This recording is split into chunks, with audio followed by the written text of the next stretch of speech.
मोक्ष संन्यास योग याची भूमिका मागच्या वेळेस करून झाली होती आणि त्या व्यतिरिक्त 5 श्लोकही झाले होते. मोक्ष म्हणजे मुक्ती अनिवार्य आहे, आवश्यक आहे.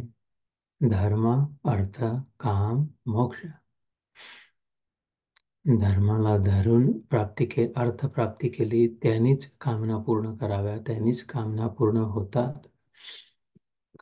अधर्माने केलेली अर्थप्राप्ती ह्यानी कामना अजून वाढत जातात, आग वाढत जाते. आगीत पेट्रोल रॉकेल टाकल्यासारखी. धर्मसंगत अर्थप्राप्तीनी कामना कमी कमी होत जातात, शांती होत जाते, शमन होतात. अग्नी शमन दल जसं म्हणतात. तर अन्यथा अजून भडका उठतं अधर्माने. अशम, अधर्म असेल तर अशम, धर्म असेल तर शम. काय धर्माला धरून असलं तर काम ना कामना शांती होते, अन्यथा काम वाढत जातं. निरनिराळ्या इच्छा, चाह गई चिंता मिटी, मनवा बेपरवाह, जिनको कुछ न चाहिए वो शाह के शाह. असं धर्मसंगत केलं तरच होता. आणि त्यातूनच मग पुढे कामना कमी कमी होत गेल्या. धर्म, अर्थ, काम, मोक्ष, मुक्ती कमी कमी कमी कमी होत एक वेळ अशी येते की नाहीशी होते, संपून जाते. कापूर लावला, पेटवला, वडी एवढी मोठी वडी होती, पेटवली, हळूहळू हळूहळू जळायला लागली. बघत गेलं, थोड्या वेळाने कमी झाली, एकदम संपून गेलं. फुलवात लावली, दिव्याची वात उठली. सुरुवातीला हळूहळू झाला, मोक्ष झाला. त्यालाच बुद्धाने निर्वाण पद म्हटलं. बातीला दाबून धरून बुजवून दिला, करून मिटवला. बुद्धाचे सांगण्यात हे निर्वाण पद आहे, मनातल्या इच्छा. तर त्यासाठी धर्म म्हणून धम्मं चरा, धर्मं चरा, धम्मं शरणं गच्छामि. सत्संगाची आवश्यकता आहे धर्म समजण्यासाठी, धर्माला धरून राहण्यासाठी. सत्याचा संग म्हणून संगम शरणं गच्छामि. तर मग बोध प्राप्ती होईल. बोधी आज आंबेडकर जयंती आहे. अभिवादन आहे महामानवाला, प्रणाम प्रभू. त्यांच्या रूपात चमचमणाऱ्या ईश्वराला आणि त्या रूपालाही बुद्धं शरणं गच्छामि, धर्मं शरणं गच्छामि, संगम शरणं गच्छामि. योग्यच आहे, बरोबरच आहे, तर्कसंगत आहे, धर्मसंगत आहे. तर मोक्ष पूर्ण सुट्टी हवी असेल तर पूर्ण सोडावं लागेल. संन्यास वस्तूंनी व्यक्तींनी नाही धरून ठेवलाय. मी व्यक्तीला धरून ठेवलाय, मी वस्तूला धरून ठेवला आहे. कुठलीही वस्तू हातात धरलेली असली, पाठीवर लटकवलेली असली, पायात घातलेली असली, तिने माझ्या पायाला नाही धरलाय, पाठीला धरलाय, हाताला धरलाय, मी सोडली तर सुटली. तसंच मनात व्यक्तींना ज्यांना धरून ठेवलाय मोहानी, त्यांनी नाही, मी धरून ठेवलाय. तर ते सोडावं लागेल नीट. सगळं काही आतलं जे आहे ते, बाहेरचं काही सोडायचं नाहीये. गीतेत कुठे नाही म्हटलं बाहेरचं सोडून जायचं आहे, लोकांना सोडून जायचं आहे, एकटं राहायचं आहे, गुहेत राहायचं आहे. नाही, तिथेच राहायचं आहे. युद्धभूमीवर असेल तर युद्ध करायचं आहे, राजकारण सांभाळायचं असेल तर राज्यकार्य सांभाळायचं आहे. पण बाहेरचा संसार नाही सोडायचा आहे. आत जे लोकांना धरून ठेवलं आहे, आत जे वस्तूची आसक्ती झालेली आहे, हे माझं, हे माझं, हे माझं, ते सोडायचं आहे. ते सुटलं की मुक्ती, मोक्ष. मोक्ष संन्यास, मग एवढंच उरलं. बाकी ईश्वर उरला, फक्त चेतना उरली, चैतन्य उरलं. योग आपोआप झाला, स्वतः सिद्ध आहे. मग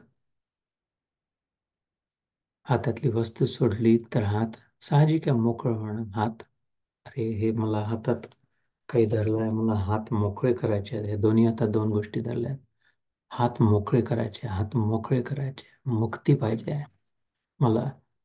हे मला एकमेकांना हात जोडून नमस्कार करायचा आहे, या दोन हातांचा योग करायचा आहे.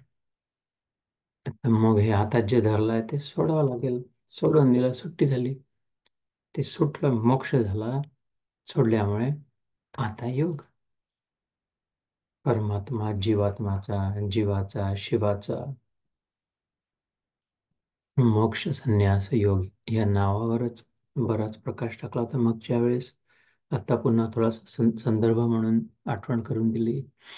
आणि हा पहिले 5 श्लोक झाले होते ज्यात प्रश्न विचारला होता अर्जुनाने की त्याग आणि संन्यास, संन्यास आणि त्याग या दोन मध्ये काय अंतर आहे, काय फरक आहे?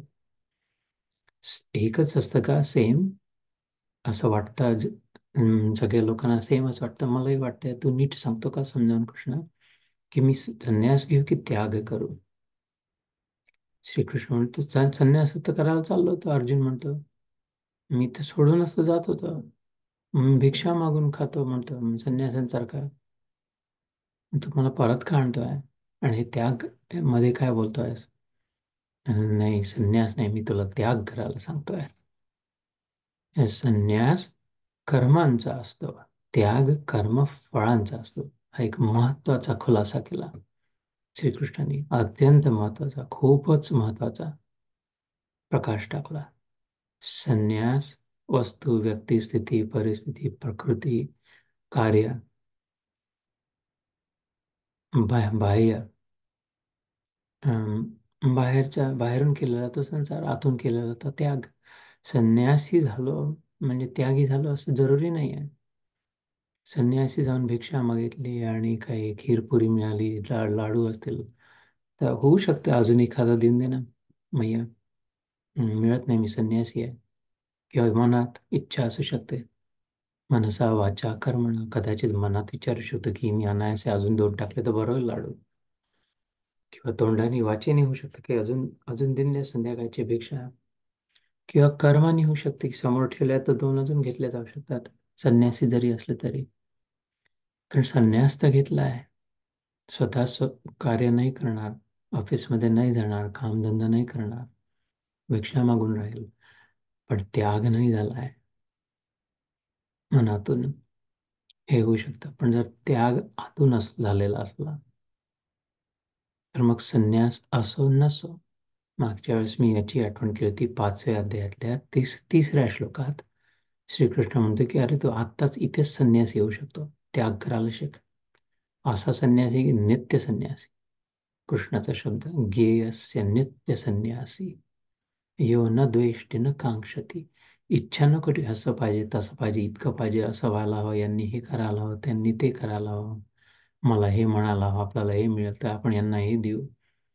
इच्छा नको ठेवू आणि द्वेषही नको करू. अरे नाही तर काही नाही दिलं, बोलवले नाही, आले नाही, गेले नाही, मला मिळालं नाही, असं झालं नाही. न द्वेष्टी न कांक्षती, तर काय नित्य संन्यासी. निर्द्वंद्व हि महाबाहो सुखम बंधात प्रमुच्यते. मग तू मस्त फर्स्ट क्लास बिंदास सुखपूर्वक मुक्ती प्राप्तीचा अनुभव होईल. ते इथेच राहा, युद्ध कर, मनातून त्याग करून दे. कसंही माझे आहे, तुझे आहे, जगले पाहिजे, राहतील की नाही, आम्हाला मिळेल की नाही, हे जिंकेल की तुम्ही जिंकेल की काय. नाही नाही, कार्याकडे लक्ष दे, व्यवस्थित चोखपणे पाडायला पार पाडायला. म्हणून उपनिषदांनी गोष्ट वर उठून धरली. आठवत नाही कुठलं, 2-3 उपनिषदांमध्ये येत आहे, अमृतबिंदू उपनिषद. अजूनही त्यागेन एकाम अमृतत्वम, की अमृता जर अनुभव, अमृतत्व जर हवं असेल, अमृत खायचं असेल, मी कसा आपलं सच्चिदानंद सच्चिदानंद स्वरूपाचं सतचा जर अनुभव करायचा असेल, की कधी मला कधी मरत नाही, कधी घटत नाही, कमी होत नाही, हा तर त्यासाठी त्याग करावा लागेल, त्याग शिकावा लागेल. त्यागेन एकम, त्यागानेच अमृतत्व प्राप्त होईल उपनिषद सांगतात. त्याग म्हणजे व्यक्तीचा त्याग नाही, वस्तूचा त्याग नाही, बाह्य संसाराचा त्याग नाही. त्याग हा आतून, इच्छांचा, आकांक्षेचा, द्वेषाचा, आतल्या विषादाचा. विष आत इति विषाद. आत जे विष आहे नकारात्मक विचारांचा, त्याचा त्याग. मग अमृतात्म सत्य स्वतः सिद्ध आहे. सगळं नेगेटिव्ह काढलं तर पॉझिटिव्ह तिथे आहेच, तसं आहेच. जसं काल दुपारी इथे अमेरिकेत हिंदी सत्र झालं, तिथे आम्ही 12वा अध्याय सुरू केला, भक्तियोग. त्यात आम्ही उलगडून सांगत होतो चौथा 5वा श्लोक. तर समजा मनातून किंवा हे 5व्या अध्यायाचा 3रा श्लोक जो आता म्हटलं त्याच्याशी त्यालाही धरून की मनातून जर राग सोडला, द्वेष सोडला, लोभ सोडला, मोह सोडला, काम सोडला, मत्सर सोडला, ईर्ष्या सोडली, भय सोडला, चिंता सोडली, सगळं सोडून दिलं नकारात्मक, उरलं काय? उरलं फक्त प्रेम. बस, बाकी सगळं सुटलं. मग आता काय? आता फक्त प्रेम. तो झाला भक्तियोग. 12वा अध्याय जो सुरू होता आमचा तो. आणि मग तशा प्रेमी भक्ताचे लक्षणं त्या सुंदर छोट्याशा अध्यायात आहे. 20च श्लोक आहेत. छोटा, सगळ्यात छोटा अध्याय, 12वा 15वा. त्यात दोन्हीमध्ये 20 श्लोक आहेत. दोन्ही छोटे आहेत, दोन्ही प्रभावशाली आहेत. तर हा खुलासा करून झाला होता मागच्या वेळेस संन्यास आणि त्यागमध्ये. आणि मग त्यांनी म्हटलं होतं की त्याग यज्ञ दान तप कर्म पावनानि मनीषिणा. हे 3 कार्य, बाकी सगळं किती काही करो न करो, संन्यासी झाल्यामुळे आम्ही हे नाही करत, ते नाही करत, चूल चूल नाही पेटवत, म्हणजे असं ठीक आहे. पण हे 3, संन्यासी असो, असंन्यासी असो, गृहस्थ असो, ब्राह्मण असो, वानप्रस्थ असो, यज्ञ दान तप. यज्ञ म्हणजे ज्ञानार्जनासाठी केलेलं कार्य, सगळ्यांच्या भल्यासाठी केलेलं, मंगलभावनेने केलेलं कार्य, ते नको सोडायला. दान म्हणजे देण्याची वृत्ती, जे आहे तेवढं, जेवढं आहे तेवढं आहे, जसं जेव्हा जे शक्य आहे तेव्हा ते देण्याची वृत्ती. संन्यासी जरी असले तरी सुद्धा यज्ञ दान आणि तप, कष्ट करायला हवे प्राप्तीसाठी, सिद्धी प्राप्तीसाठी. जे ध्येय आहे, ध्येय प्राप्तीसाठी यत्न, प्रकर्षाने यत्न ते प्रयत्न, ते करायला हवे.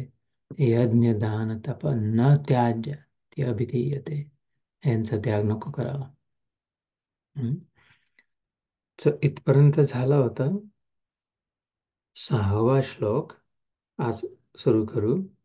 एतान्यपि तु कर्माणि संगम त्यक्त्वा फलानि च कर्तव्यानि ति मे पार्थ निश्चितं मतमुत्तमम्.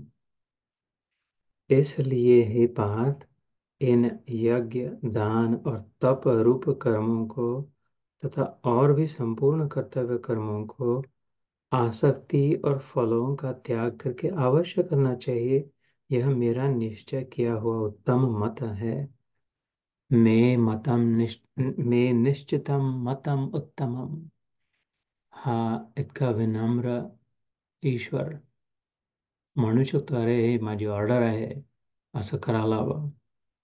हे ऐकतो की नाही, की हा मी नियम बनवला आहे, हे मी प्रकृतीला आदेश दिला आहे, असं नाही. तर म्हणतो हे माझं मत आहे. नुसतं मत असलं तर विशेष अर्थ नाही राहत. म्हणतो नाही, हे पक्क माझं ठरलं आहे, मी नक्की सांगतो, म्हणजे नक्की आहे बरं, माझं नक्की असं म्हणणं आहे, पक्क, समजलं ना. त्याला पटावं म्हणून आणि आवडावा म्हणून म्हणतो उत्तम आहे, सगळ्यात चांगला मार्ग आहे हा.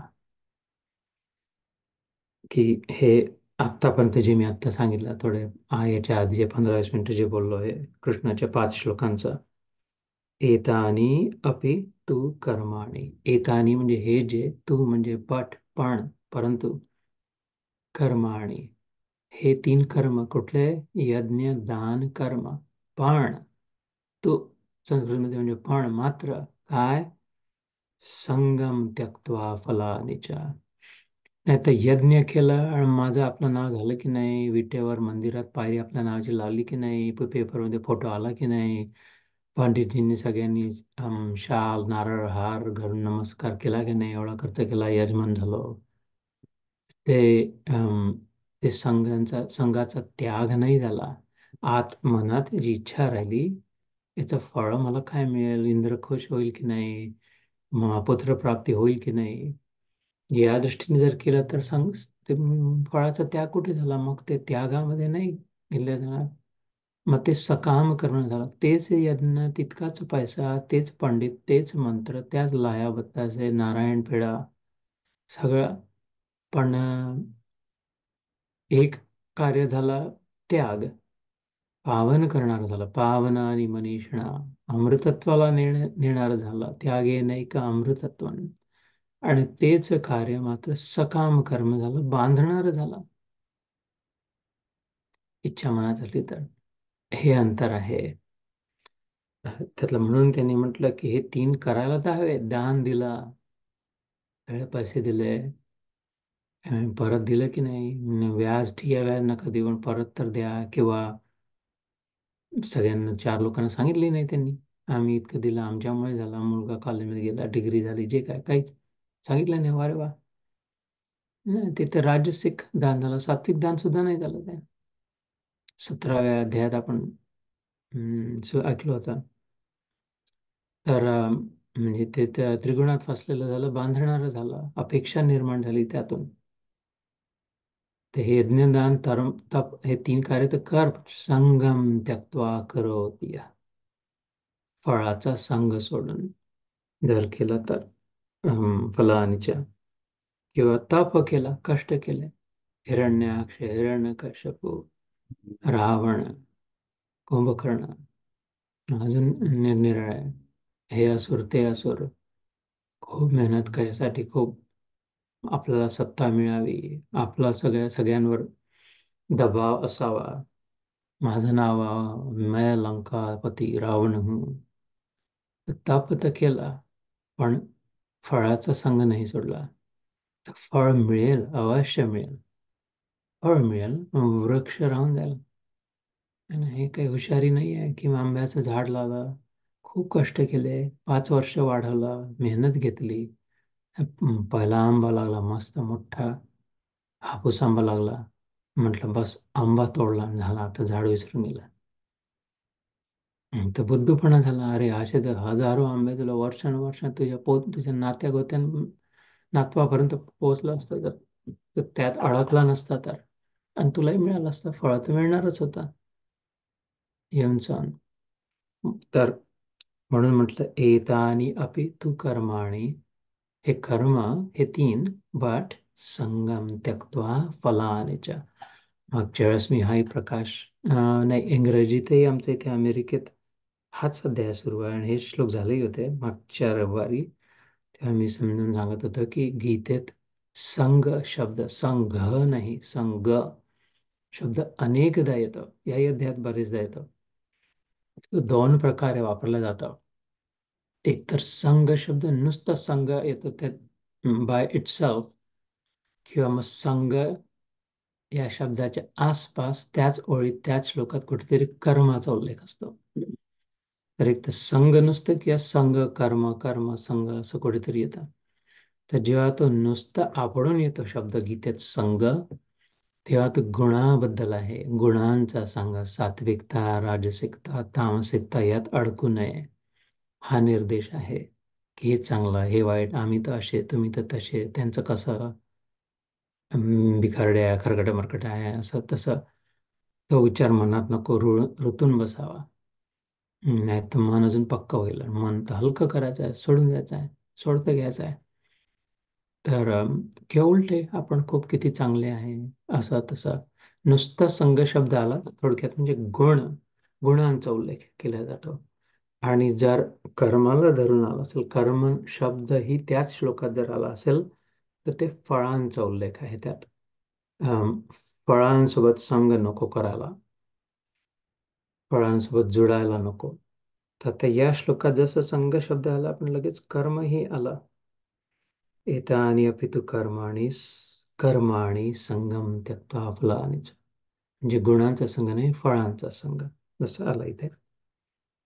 है ना. तर म्हणून तो म्हणतो की हेच कर्तव्य आहे, हे माझं पक्क निश्चित केलेलं मत आहे, नक्की सांगतो. थोडक्यात म्हणजे तो म्हणतो हे तुला ऐकावं लागेल असं म्हटलं नाही त्यांनी. मित्र असल्यामुळे त्यांनी अशी भाषा वापरली. मामे भाऊ असल्यामुळे, सखा मामे भाऊ आहे, मित्र आहे, म्हणून अशी प्रेम. आणि आता भक्तही आहे आणि आता शिष्यत्वही स्वीकार केलेला आहे आणि आता तो परम त्याला मानायलाही तयार झाला आहे. म्हणून तो अशी मृदू कोमल सौम्य भाषा वापरतोय कृष्ण. अत्यंत हुशार, चोख बुद्धीचा, चतुर, दक्ष वक्ता आहे. कुशलस्य वक्ता आश्चर्य श्रोता उल्लेखित अष्टावक्र गीतेत. यात सर्व कुशल, सर्वाधिक कुशल वक्ता श्रीकृष्ण, की तो हे म्हणू शकला तर माझा नियम आहे बाबा, हे धरून जो नाही चालणार, की हे तर कर्म तर करून राहिले आपण, खूप फळाची अपेक्षा ते बांधल्या जाणार. आणि कसंही असं काही असं कर्म फळाची अपेक्षा जर नसली तर सुटत जाणार.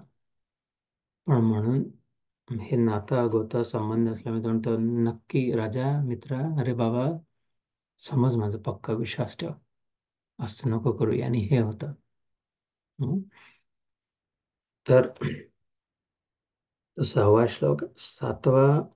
नियतस्तु संन्यासः कर्मणो न उपपद्यते मोहात् तस्य परित्याग तामस परिकीर्तितः. निषिद्ध और काम्य कर्मों का तो स्वरूप से त्याग करना उचित ही है, परंतु नियत कर्म का स्वरूप से त्याग करना उचित नहीं है। इसलिए मोह के कारण उसका त्याग कर देना तामस त्याग कहा गया है।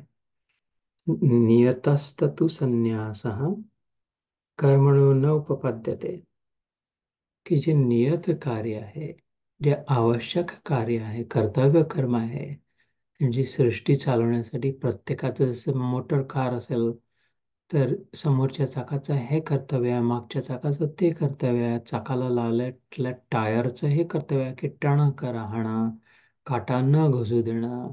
त्याच्या आतल्या ट्यूबचं हे कर्तव्य आहे की हवा धरून ठेवणं, फुगून राहणं. त्याच्यावर लागलेल्या वॉल्वचं कर्तव्य आहे की आतली हवा आत दाबून ठेवणं, बाहेर न निघू देणं. आवश्यक असेल त्या बाहेरून आत जाणू देणं, पण आतून बाहेर न जाणू देणं. गेट एकीकडूनच उघडणं हे वॉल्वचं कर्तव्य आहे.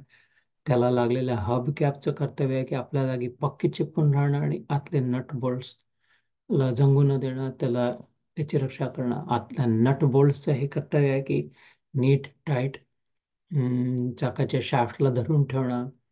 शाफ्टचं हे कर्तव्य आहे की जितक्या जोरात फिरलं तितक्या जोरात फिरणं, स्वतः अडकून न बसणं. शाफ्टचं हे कर्तव्य आहे की जितकं मला ते पिस्टन इंजिन धक्के देईल तितके समोर मागे होत जाणं, ज्याने मग ते चाकं फिरतील. पिस्टन इंजिनचं कर्तव्य आहे की जितकं माझ्यात पेट्रोल टाकलं, त्याचा भक्का उडाला, ते ढकलल्या गेलं, त्याच्याप्रमाणे मागे जाणं. पुन्हा ते व्हॅक्युम झालं तर समोर येणं, असं समोर मागे समोर मागे करत फिरत जाणं. असे मी असे शेकडो उदाहरणं समजा गाडीचे दिले. प्रत्येकाचं आपल्या आपल्या जागी कर्तव्य आहे. तेव्हा इतके कार्य, हजार कार्य एका वेळी होतात, तेव्हा ती गाडी 2 फूट समोर सरकते. लक्षही नाही, माहिती नाही, कळते नाही. तसंच मी या सृष्टी कार्यात ठेवलेला एक छोटासा स्क्रू आहे, मी माझं म्हणतोय. कोणी मोठं टायर आहे, कोणी फुगलेला ट्यूब आहे, कोणी वाल्व आहे इकडचा, कोणी स्क्रू आहे, कोणी काही आहे, कोणी काही आहे, कोणी वरचं टप्पर आहे, कोणी खिडकीला लागलेली काच आहे, कोणी खाली करायला हँडल आहे, कोणी बटन आहे, कोणी स्टिअरिंग व्हील आहे, कोणी समोर वारा नाही यावं म्हणून काच आहे, कोणी पेडल आहे, कोणी ब्रेक आहे, कोणी काही आहे, कोणी काही आहे. हे सगळं मिळून सृष्टी कार्य करतं. माझं कर्तव्य आहे, मला जिथे ठेवलं आहे, माझ्या अवतीभोवती जे लोक आहेत त्यांना सांभाळून धरणं. जसं ते नट बोल्ट 6 मिळून त्या चाकाला धरून ठेवतात पूर्ण, असे 4 असं म्हणून पूर्णच्या पूर्ण गाडा समोर सरकतो. तसं आपल्या आपल्या जागी राहून चोखपणे, दक्षपणे, अनपेक्ष शुचिर दक्ष. 12व्या अध्याय श्लोक येतो. भक्ताचं लक्षण सांगितलं, दक्ष असतो, अपेक्षा रहित आहे आणि दक्ष आहे, चोख आहे, सतर्क आहे, जागृत आहे, अलर्ट आहे, अवेअर आहे, प्रॉम्प्ट आहे. तर म्हणून ते म्हणतात ते नियत कर्म, की जिथे अपॉइंट करून ठेवलं आहे ज्या चौकीवर चौकीदार बनवून ठेवलाय, ज्या घरी कुत्रा बनवून ठेवला रक्षा करण्यासाठी, तिथे बरोबर करणं. आपल्या स्वामी सोबत इमानदारीने, प्रामाणिकतेने, त्या सगळ्यांचा आपला वरचा जो स्वामी आहे, जसं हृदयात बसून बघतो आहे की मी प्रामाणिकपणे करतोय माझं दक्षच, की चोरी चपाटी करून, कॉर्नर्स कट करून, थोडक्यात कंची मारून कसंही निपटून टाकतोय आणि स्वतःला हुशार समजतोय. हुशार झालो की बुद्ध झालो, महाबुद्ध. आणि इथून वाटून आलं मिळून राहिला, पण जितकं मिळून राहिलं, जास्ती मिळून राहिलं, तितकं जास्तीत जास्त बांधल्या जाऊन राहिलाय. जितक्या लवकर मिळून घेतलं कंची मारून, तितक्या लवकर बांधल्या गेलं. जितकं पक्क मिळवलं, तितकं पक्क बांधल्या गेलं. तर आता लवकर मिळालं, खूप मिळालं आणि पक्क मिळालं, कारण मी खूप हुशारी केली. खूप लोकांना पाठव केला, इकडची सही तिकडे केली, असं तसं जे काय केलं असं कागद इकडचे हलन तिकडे केलंय. त्याच्यामुळे मला बाकी किती लवकर मिळालं बघ. हे बघ, आणि किती मिळालं बापरे. आणि हे बघ आता किती पक्क झाला. याची फिक्स डिपॉझिट केलं, याचं सोनं येऊन ठेवलं, जे काय केलं. हा मिळालं खरं. आता ना तू लवकर बांधल्या गेला, खूप बांधल्या गेला आणि पक्का बांधल्या गेला. अरे हे हुशारी झाली की काय झालं? हा नफा झाला की तोटा झाला?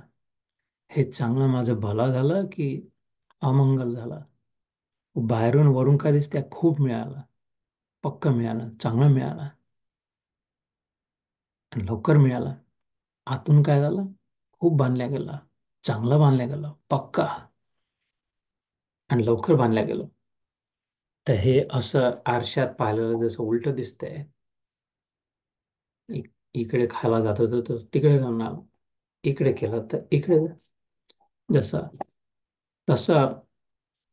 15व्या अध्यायात पहिला श्लोक, अश्वत्थमूलम सुवीर आहे. याचं झाड जे आहे,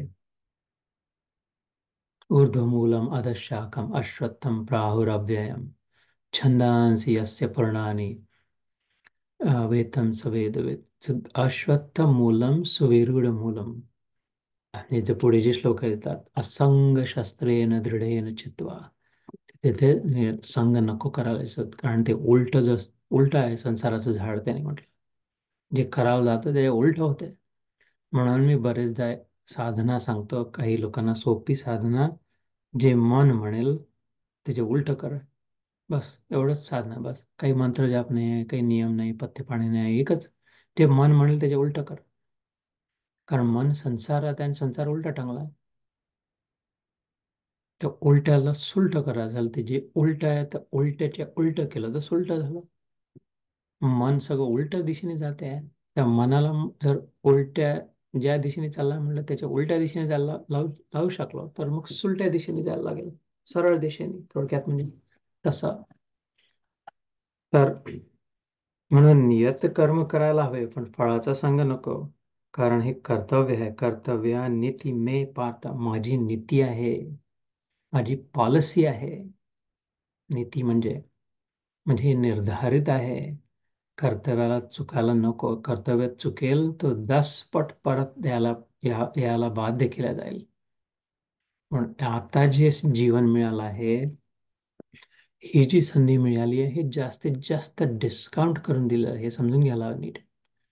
कि अच्छा ठीक है भैया, थोड़ा और कम कर दो ना, हाँ ठीक है, हाँ अभी इतना नहीं और कुछ, चलो टैक्स नहीं लगाते, जीएसटी मत दे देना, अच्छा थैंक यू, और भैया आखिरी एक जितना हो सके तुम्हारी ओर से, अच्छा चलो ये 735 है तो 35 भी छोड़ दी ऊपर के, बस 700 दे दो।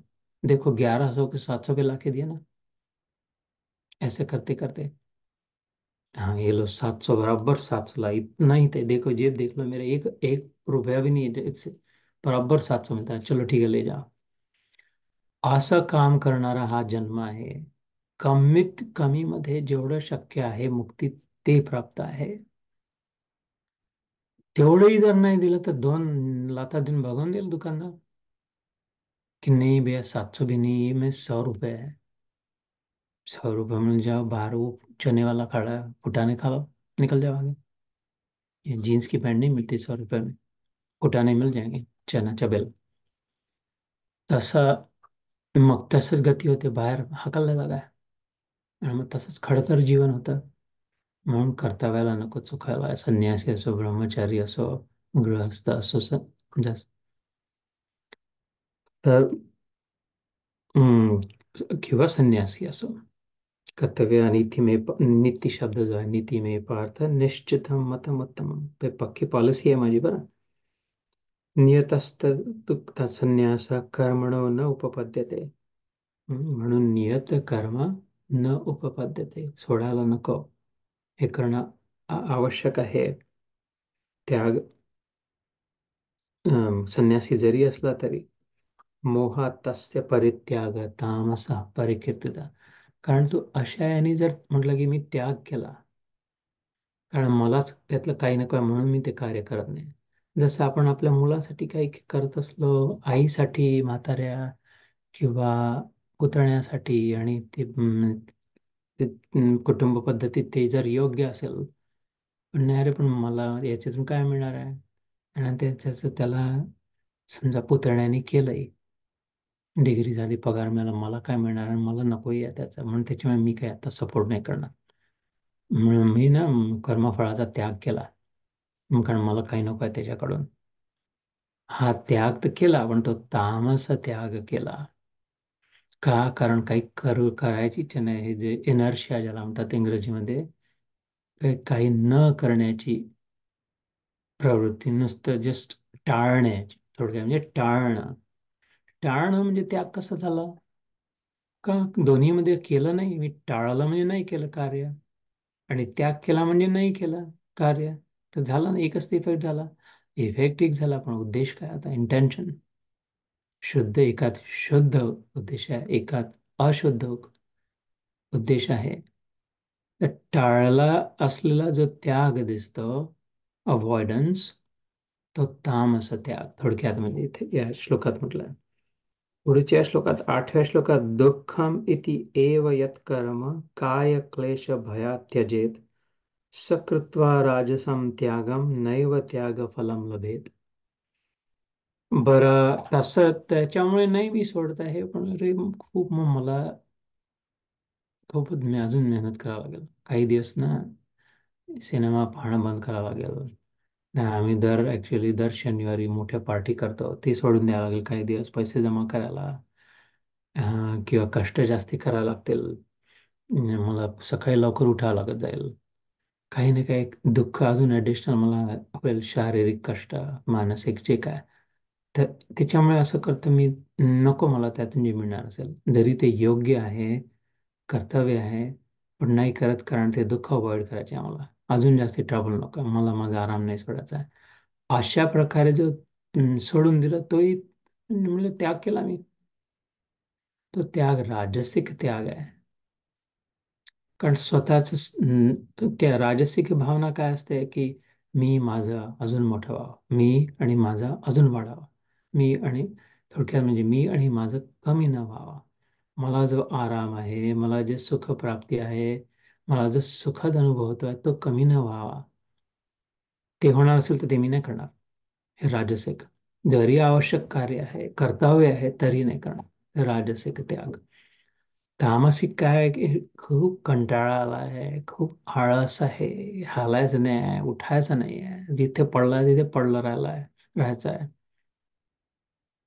म्हणून नाही करत आहे. तर तो तामसिक त्याग. राजसिक त्याग, जो कुछ कर्म है वह सब दुख रूप ही है, ऐसा समझकर यदि कोई शारीरिक क्लेश के भय से कर्तव्य कर्मों का त्याग कर दे, तो वह ऐसा राजस त्याग के फल को भी किसी प्रकार नहीं पाते। दुःखम इति एव यत् कर्म काया क्लेश भय त्यजेत. शारीरिक, काया क्लेश, कष्ट, भय, भीती वाटणार नाही, अजून आपल्याला जास्ती पूर्ण झोप नाही होणार, उपवास नाही, मी ते फळ मिळते म्हणतात, एकादशी केली तर जे काय मला फळाचा त्याग करतो, हे इथे इथे इथे जे आहे ते खाऊन घेतो, कारण त्यांनी जे मिळणार होतं पुण्य, स्वर्गात जाणार होतं वगैरे, जे काय त्याचा त्याग केला. नाही, ते राजसिक आहे, हे आता इथे तुला भीती वाटणार की पोटाचा खड्डा, आज त्रास तर नाही होणार म्हणून, भयत्यजेत सकृत्वा राजसं त्यागम, अशा प्रकारे केलेला त्याग राजसिक त्याग, नैव त्याग फलम लभेत, त्यांनी त्याची फळ प्राप्ती नाही होणार. त्या त्यागाचं काय फळ आहे? त्यागालाही फळ आहे. अरे त्याग फळाला सोडलं ते त्याग, आणि पुन्हा त्याला त्याग फळ कसं? ज्याला सोडलं तेच पुन्हा कसं मागे आलं?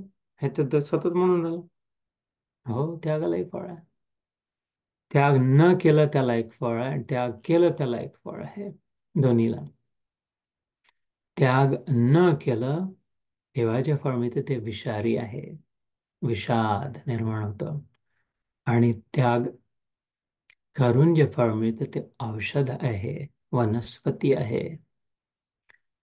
सुखद, सुकून, शांती, विश्रांती, संतोष, समाधान, सौजन्य, सात्विकता, वृद्धिंगत करणारं फळ. त्यागाचं फळ अमृत.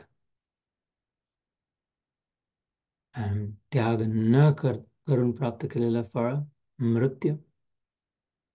म्हणून म्हणतो की न एव त्याग फलम लभेत, अशा त्यागाचं फळ नाही मिळत. म्हणजे त्यागाचं जे फळ प्राप्त व्हायला होते, कारण त्याग तो खरोखरचा त्याग नाही आहे, तर खरोखरचं फळ नाही मिळणार. तसं जसं मगाशी म्हटलं की संसारात आहे तर नकारात्मक आहे.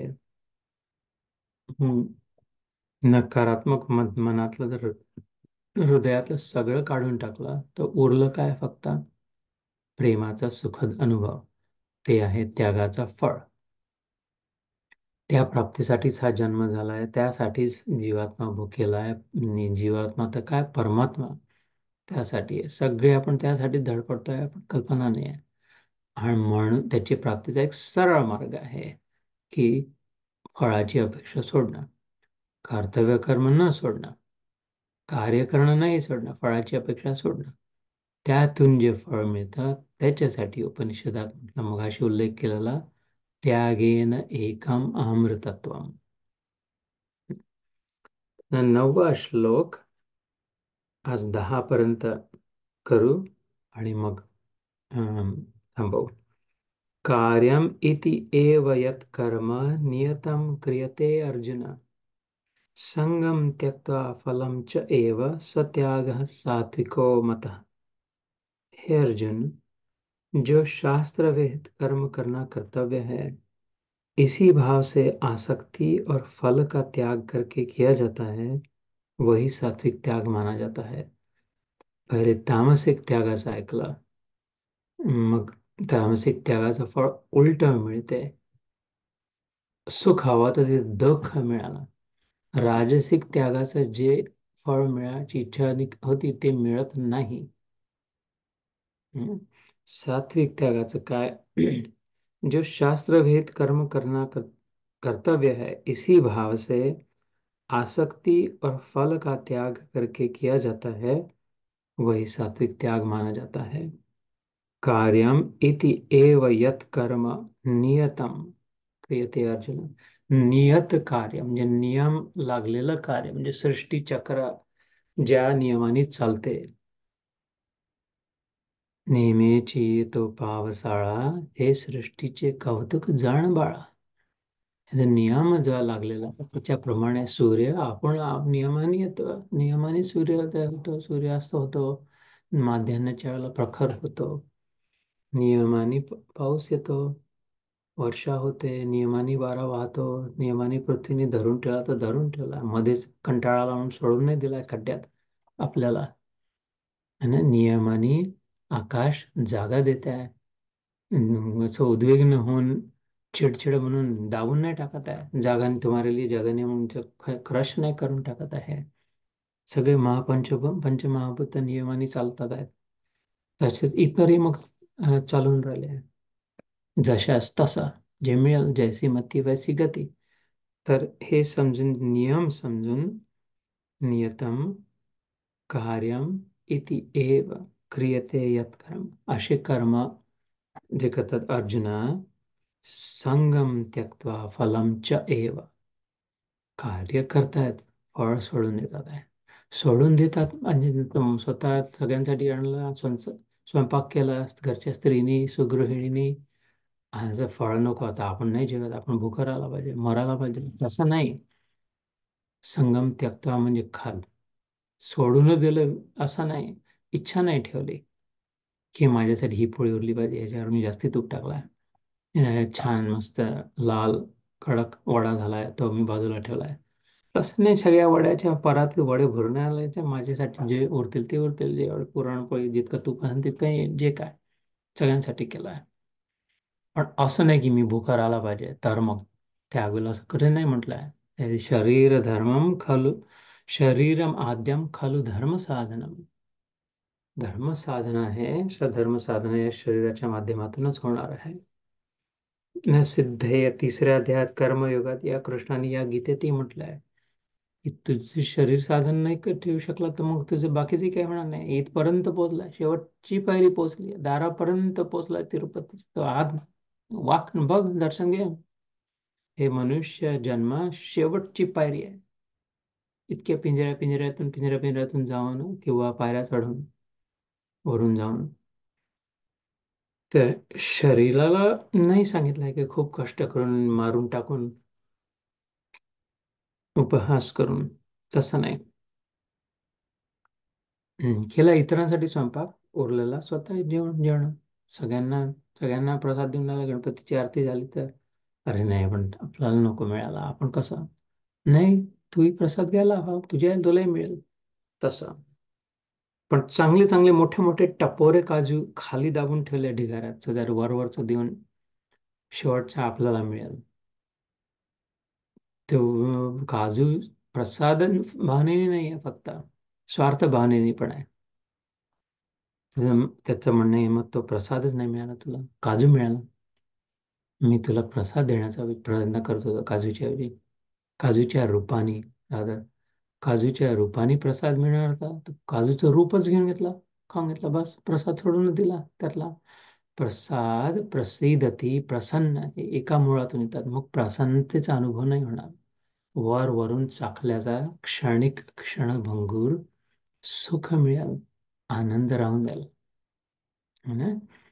त्यांनी बाह्यप्राप्तीने सुख प्राप्ती होते, अंतरप्राप्तीने आनंद प्राप्ती होते, कारण आत सच्चित आनंद सच्चिदानंद आहे. बाहेर संसरती इथे संसार, हे सरकत जातो संसार, तसं हे सुखही जिभेवर आला, जेवण घशात गेलं, घशातून पोटात गेलं, पोटात थोड्या वेळात खालून निघून गेलं. ठीक आहे? कसा आनंद झाला, काहीतरी क्षणिक सुख इथे ठेवेस तर बस, मूर्खपणा. एवढं हुशार व्यक्ती मनुष्य प्राणी त्याला. हम्म? म्हणून ते म्हटलं संगम त्यक्ता फलम च एव, च म्हणजे अँड, एव म्हणजे ओनली, तरच तोच त्याग सात्विक मत, पुन्हा म्हणताय इन माय ओपिनियन, मला असं वाटतं माझ्या मते, कारण तो त्याला सांत्वना देतोय, सावरून धरतोय, उठवायचं उचलायचं, आता त्याला संपत आली आहे गीता, आता युद्ध नाही केलं तर तो बस मग कृष्णालाच युद्ध करावं लागेल आणि शस्त्र उचलणार नाही, ही प्रतिज्ञा केली. ही लघु प्रतिज्ञा होती, कारण हे संसारातल्या मानवांना केलेली ज्येष्ठ प्रतिज्ञा ती यदा यदा हि धर्मस्य ग्लानिर्भवति भारत, की धर्मसंस्था आपणार्थाय संभवामी युगे युगे, ही त्याची दीर्घ संपूर्ण परमार्थिक प्रतिज्ञा आहे की धर्मरक्षण, यतो धर्म ततो कृष्ण, यतो कृष्ण ततो जय. या प्रतिज्ञेच्या रक्षणासाठी त्याची निम्न श्रेणीची कनिष्ठ दर्जाची प्रतिज्ञा केलेली की मी शास्त्र धरणार नाही, ही सोडायला तयार आहे. तो जी ज्येष्ठ श्रेष्ठ उच्च दर्जाची प्रतिज्ञा आहे, कुठली धर्मसंस्थापनार्थ आहे, त्यात अर्जुन निघून गेला तर त्याला करावं लागेल, पण जर शक्य झालं तर दोन्ही करू शकला तर तर बरं होईल. म्हणून अशी भाषा वापरताना त्यांनी शास्त्र धरल, चाक उचललं भीष्माला. भीष्म ते म्हणणारे प्रतिज्ञा तोडली, भीष्म पाया पडाला, हे प्रभू माझ्यासाठी तुम्ही प्रतिज्ञा आपली तोडली भक्ताची रक्षणासाठी. चरण स्पर्श करायला कृष्ण मागे हटला. चरण स्पर्श नाही दिला भीष्माला. प्रसंग आहे महाभारतात की प्रभू किती तुम्ही भक्त वत्सला, मला माहिती आहे तुम्ही फक्त माझ्यासाठी केला, माझा मान राखण्यासाठी, भक्ताचं लक्षण वर आपल्या करण्यासाठी तुम्ही शास्त्र धारण केला. आणि मग प्रतिज्ञा केली ती शास्त्र धारण नाही करणार म्हणून प्रणाम करायला नाही करू दिला. त्याचा अर्थ काय? संकेत केला सुज्ञांनी. त्यात त्या क्षणापर्यंत आजपर्यंत कोणीही रथाचं चाक काढून शास्त्र म्हणून वापरलं नव्हतं. ज्या लोक म्हणायचे आपल्या शस्त्रागारात शस्त्र आहेत की नाही जरा भागात, ते जाऊन मोजायचे नाही की रथाचे चाक किती आहेत. अरे आपला जो एक 500च रथाचे चाक आहे, आपले सैन्य बळासाठी आपल्याला 700 रथाचे चाक हवे होते. असं कधी नव्हतं, कोणी ऐकलंही नव्हतं रथाचं चाक म्हणजे शस्त्र नाही. न कोणी विचार केला होता, न कोणी तसा वापर केला होता, न कुठे काही उल्लेख होता. आणि खरं त्यांनी चालवलं तर नाहीच. तसे शास्त्र चालवणार नाही, शास्त्र उचलणार नाही, तिकट पण शास्त्रात नव्हतं. रथाचं चाक होता ना, शास्त्र उचललं नाही त्यांनी. ऍक्च्युली हेच कृष्ण लीला अद्भुत असते. ज्याला वाटायला, ज्याच्या मनात जशी भावना त्याला वाटायचं वाटू दिला.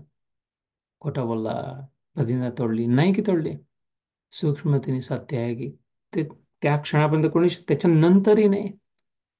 अरे सगळ्यांना आयडिया नाही झाली रे का आयडिया चांगली आहे, कृष्णाने हे उचललं मारायला धरला म्हणजे हेच शस्त्र बनू शकतंय. तर त्याच्यानंतर तरी जमा करायला हवं. ते एखाद्या आपल्या आता इंडियन आर्मीमध्ये रणगाड्याचे टायर्स वेपन्स म्हणून फेको, पाकिस्तान पे टायर्स फेको, धमाधम तोफ घालो से टायर फेको, असं कधी नाही होत. कोणी जमा नाही केले टायर्स शस्त्र म्हणून. हे शस्त्र नाहीच आहे, शस्त्र नव्हतंच, शस्त्र नाही उचललं त्यांनी. तर पण जरी तसं कोणाला वाटलंही तरी ती कनिष्ठ प्रतिज्ञा होती. श्रेष्ठ च्या प्राप्तीसाठी कनिष्ठ सोडावं लागलं तर सोडावं लागलं. तो सात्विक त्याग हे ते सांगून आला होता. सोडलं त्याने ती प्रतिज्ञा आपली, पण सात्विक होती ती, त्यामुळे त्यातून अनिष्ट नाही झाला. वही सात्विक त्याग माना गया है. आणि आजचा शेवटचा श्लोक 10वा माझा खूप आवडता श्लोक आहे. या अध्यायातला अनेक खूप एकापेक्षा एक सुंदर सुंदर श्लोक आहेत. त्यातला वन ऑफ माय फेवरेट्स, माझा आवडता श्लोक हा 10वा श्लोक आहे. न द्वेष्टि अकुशलम कर्म कुशले न अनुषज्यते त्यागी सत्व समाविष्टो मेधावी छन्न संशय. जो मनुष्य अकुशल कर्म से द्वेष नहीं करता और कुशल कर्म में आसक्त नहीं होता, वह शुद्ध सत्व गुण से युक्त साधक, संशय रहित, बुद्धिमान और सच्चा त्यागी है. है ना. त्यागाचा आता हे निरूपण संपतात आहे. पुढे दुसऱ्या विषयावर म्हणून शेवटी काय सांगतो, न द्वेष्टी अकुशलम कर्म. अकुशल आहे म्हणजे आवडत नाही, जमत नाही, इच्छा नाही म्हणून मला करायचं नाही, मी नाही करते. द्वेष, द्वेष आहे, just I don't like it. करायला हवा रे, नाही हेच आवश्यक आहे ना बाबा, करावं उठावं लागेल ना तुला, सकाळी जावं लागेल ना, व्यायाम करावा लागेल, क्लासला जावं लागेल. नाही मला आवडत नाही. बरं उठल्यावर एकदम तू दूध बिस्किट खायला दात घासायला लागतील, लोकांना त्रास होतो, त्याचे खराब वास येतो तोंडाचा. नाही ते जसं एक छोटं उदाहरण दिलं, याच्यापेक्षा ऑब्विसली मोठे मोठे रेलेव्हंट उदाहरण आहे. पण आवडत नाही म्हणून जे नाही करत, द्वेष आहे म्हणून. न द्वेष्टी अकुशलम कर्म कुशले न अनुषज्यते. अजून दे, हे अच्छा लागतंय, अजून खातो, अजून खातो, अजून खातो, हे आवडते की चल इथेच अजून अजून पत्ते खेळू, सक्ती लावणी केली, आता अजून काय रमी खेळू, अजून नॉट ॲट होम खेळू, नाही तर अजून आता काय निरनिराळे 5-3-2 खेळू. झालं ना, तर नाही आता सापशिडी खेळू, नाही आता अष्टाचंगा चौरस खेळू, ना आता कॅरम खेळू. बस तेच कुशल कर्म आहे, मला आवडते, मी चांगला आहे त्याच्यामध्ये म्हणून तेच ते करणार. थोडं वेळ झाली ना बाबा, आपल्याला जायला हवं. नाही जाऊ दे ना, काय करायचं, जस्ट इट्स ओके, काही नाही होत, पुढच्या वेळेस पाहून घेऊ. न द्वेष असं नाही. न द्वेष्टी अकुशलम कर्म कुशले न अनुषज्यते. की ज्यात कौशल्य आहे तेच ते करणं. म्हणजे काय थोडक्यात, म्हणजे बॅलन्स लूज नको करायला, एम बॅलन्स जीवन न जगणं. Bhagavad Gita is all about balance and moderation, regulated behaviour. Moderate म्हणजे मध्यम मार्ग सगळ्यांना जो जमू शकेल. खूप अतिकडे अगदीच स्वतःला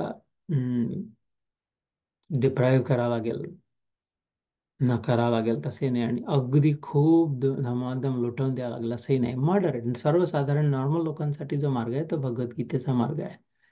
त्याच्यामध्ये म्हणून म्हटलं, आणि बॅलन्स आवश्यक आहे. मॉडरेशनसाठी बॅलन्स आवश्यक आहे. म्हणजे दोन्ही, सायकलीवर बॅलन्स ठेवतो त्यामुळे तो बॅलन्स केली सायकल, शिकला आता बॅलन्स जमला.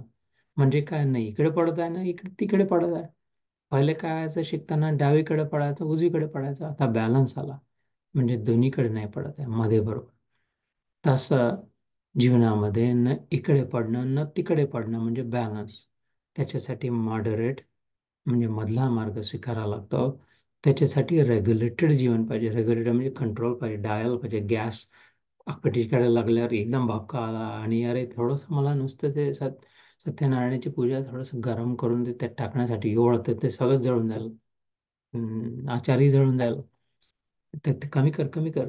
तर ते बटन नसेल तर, म्हणजे बटन आहे ना, दिसत नाही का, नाही नाही, पण मला वापरायची नाही, वापरत नसेल तर, बटन आहे पण वापरत नसेल तर, तसं नाही, मग संयमित जीवन आहे, रेग्युलेटर नाही. जसं गॅसच्या सिलेंडरला रेग्युलेटर असते, आल्यावर लावल्यावर ते, तसं ते रेग्युलेटेड जीवन जे जगतात त्यांचं मॉडरेट जीवन होतं, मधून जातात, त्यांच्या जीवनात बॅलन्स येतो आणि तिथे भगवद्गीता अवतरित होते, बिहेवियरल ट्रान्सफॉर्मेशन होतं. तर म्हणून हे न अनुषज्यते, खूप तिथेच आसक्ती, तिथेच चिपकून राहणं जे खूप आवडते, आणि ते अगदीच न करणं जे आवडत नाही, जरी कर्तव्य कर्म असलं तरी. असे जे असतात म्हणजे बॅलन्स्ड जीवन जे साधतात, असे त्यागी सत्व समाविष्ट, सात्विकतेने भरल्या जातात. सतत सात्विकते वृद्धिंगत होते त्यांच्यात. सतत सतत सात्विक जीवन वर्धमान होतं.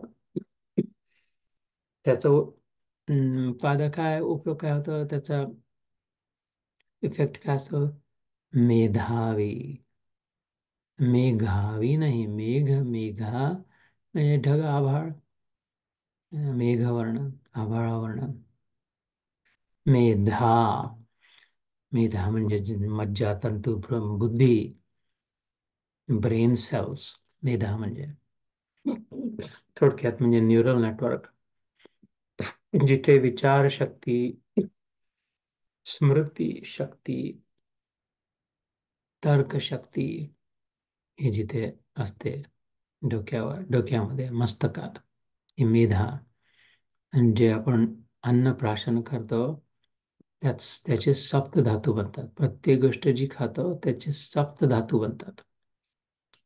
वीर्य, रज, जसे निरनिराळे, मज्जा तंतू, रुधिर म्हणजे रक्त. तर त्यातली जी एक असते ती मेधा असते, जी नुसते मसल्स नाही आहे, इकडचे तिकडचे मसल्स, हातातले, शोल्डर मधले, इथले मसल्स वेगळे आहे. ब्रेन इज ऑल्सो मसल, पण ती वेगळी आहे, विलक्षण आहे. त्यात विचारशक्ती आहे, न्यूरल नेटवर्क आहे, ती मेधाशक्ती आहे. एक उच्च प्रकारचं. म्हणून निरनिराळ्या फूड्समध्ये निरनिराळे धातू निर्माण सगळ्या फूडनी सातही धातू निर्माण होतात. पण काही काही अन्नानी, काही प्रकारच्या अन्नानी हा धातू जास्त निर्माण होतो, तो धातू कमी होतो. काहींनी हा जास्ती होतो, काही तो कमी. म्हणून जे विपरीत आहार नको करायला, ते म्हणतात कशात कुठल्या प्रकारचा धातू आहे. मग काही जसं ड्राय फ्रुट्स, अक्रोड वगैरे म्हणतात, ब्रेनला खूप मदत होते असं म्हणणारे म्हणतात. कारण त्या त्या प्रकारच्या धातूची शक्ती असणार कदाचित. कारण ते ड्राय फ्रुट्स काय असतात, सीड असतात. सीड म्हणजे काय, बीज असते, ते टणक याच्यामध्ये प्रोटेक्ट केलेलं, शाबूत रक्षित असतं ते. कारण काय, त्यात संभावना असते कशी, एक वडाच्या झाडाचं बी आहे, एक पिंपळाच्या झाडाचं बीज आहे, एक अक्रोडाच्या झाडाचं आहे, एक बदामाच्या झाडाचं आहे. जे काय त्यातून एवढ्याशा बीज, एवढं मोठं वृक्ष ज्यातून सहजपूर्ण जंगल निर्माण होण्याची क्षमता आहे त्यात जसं एवढीशी ब्रेन आहे त्याच्यातून पूर्ण विश्व निर्माण करून घेतं. कोणी सायंटिस्ट, कोणी राजकारणी, कोणी काही राजा असं. तर ते मेधावी म्हणतात. त्या त्यागाने अजून बुद्धिशक्ती वाढते, कुशल होतं. छिन्न संशय, त्याचा उपयोग काय? नफा, संशयरहित स्थिती होते. सद असद विवेक बुद्धी कुशाग्र जागृत होते. स्पष्ट कळायला लागतं काय खरं आहे, काय खोटं आहे, काय बरं आहे, काय वाईट आहे, काय चांगलं, काय नाही, काय करायला हवं, काय नको, काय टिकणार, काय निघून जाणार, निसटून जाणार, काय योग्य, काय अयोग्य, काय टेम्पररी, काय परमनंट, हे छानबीन स्पष्ट करणारी बुद्धी, त्याला सद असद विवेक बुद्धी म्हणतात. ती जागृत होते. ते झालं की संशयरहित जीवन होतं. दरवेळेला योग्य निर्णय केले जातात, सात्विक निर्णय होतात. म्हणून छिन्न संशय म्हटलं. छिन्न म्हणजे छन्नी तोडून तुकडे होऊन गेले संशयाचे. संशयरहित स्थिती झाली. अशी मेधावी बुद्धी झाली. जे कारण सात्विक त्याग झाला. कारण हे उलटा जर हा श्लोक केला तर कारण चक्कून नाही राहिलं की हेच हेच असंच आवडते म्हणून जेवढं आवडतं तेवढं, आणि हे आवश्यक आहे पण आवडत नाही म्हणून सोडून नाही दिलं. म्हणून हा माझा आवडता श्लोक आहे. न द्वेष्टि अकुशलम कर्म कुशले न अनुषज्यते त्यागी सत्व समाविष्टो मेधावी छिन्न संशय. जो साधक अकुशल कर्म से द्वेष नहीं करते और कुशल कर्म में आसक्त नहीं होते, वह शुद्ध सत्व गुण से युक्त साधक संशय रहित बुद्धिमान और सच्चे त्यागी है. आता आजचा आपण याला विराम देऊ. हा श्लोक फक्त थोडा थोडा म्हणू एकदा. सुंदर श्लोक आहे संधी विच्छेद करून, आणि मग समारोप. तर मी थोडा म्हणतो, तुम्ही थोडा म्हणा. न द्वेष्टि अकुशलम कर्म. न द्वेष्टि, सॉरी, नॉट अद्वेष्टि, न द्वेष्टि अकुशलम कर्म. याला जोडलं तर काय? न द्वेष्ट कुशलम कर्म, म्हणजे यात काय म्हटलं? न द्वेष्टि अकुशलम कर्म कुशले न अनुषज्यते. कुशले नानुषज्यते. तर न द्वेष्टि अकुशलम कर्म कुशले नानुषज्यते त्यागी सत्व समाविष्टो.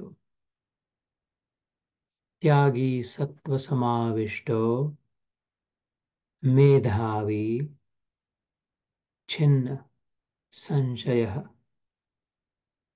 छिन्न संशयः, मेधावी छिन्न संशयः. तर मी पहिली ओळ पूर्ण म्हणतो, मग तुम्ही पहिली ओळ पूर्ण म्हणा, मग मी दुसरी. न द्वेष्टि अकुशलम कर्म कुशले नानुषज्यते. हा 10वा श्लोक आहे 18व्या अध्यायाचा. न द्वेष्टि अकुशलम कर्म कुशले न अनुषज्यते त्यागी सत्व समाविष्टो मेधावी छिन्न संशयः. त्यागी सत्व समाविष्टो मेधावी छिन्न संशयः. चला, इथे आज विराम देऊ. 1-2 मिनिटं आपल्या आजची प्रतिक्रिया व्यक्त करून मग पुढच्या वेळेस 11व्या श्लोकापासून प्रारंभ करू पुन्हा. छान. जय श्री कृष्ण.